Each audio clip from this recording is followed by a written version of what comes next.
Magandang araw mga lods, ito na naman tayo. Ituturo ko kayo sa halamanan dito sa kapitbahay. Ito ay alugbati mga lods. Ang lalapad ng dahon. Pwedeng mga lods, gulay. May gulay ka na, may pantapal pa sa pigsa. Pwede ito. Malamig to pag itapal sa pigsa. Ang painam sa sakit ng sugat ng pigsa, Malalapad ang dahon nito mga lods. Didikdikin mo lang to. Itatapal mo sa pigsa sa puwit. Ito bayabas mga lods. Ano itong bayabas na to? May lahi. Ito malunggay naman mga lods. Malaki ang puno pero matanda na yan. Pag tumaas kasi pinuputol kaya lumalaki yung puno.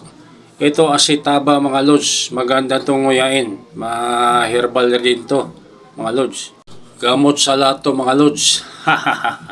Ito malunggay naman mga lods. Papaya, daon sili, halo mo dyan, gataan mo o kaya halo sa manok. Di ayos yan mga lods. Kompleto dito mga lods. Ito may basket pa mga lods. Kung mag-harvest ka dyan, andyan yung basket mga lods, nakahanda na. Ito pa mga lods. Ito kung sa Bisaya to simsim. Pwede ito pampakain sa baboy mga lods. Lutuin mo lang pampakain sa baboy. Ayos yan. Pasensya na mga lods, may kumakanta pa dito. Di ko naman masaway yan. Talagang hilig niya. Ito, may level pa mga lods. Pag magpagawa ka ng bahay, pwede level yan. Ito, may nakahanda naman na tubig, pandilig mga lods. Para pala sa nagtatanong mga lods, 350 ang entrance ito mga lods.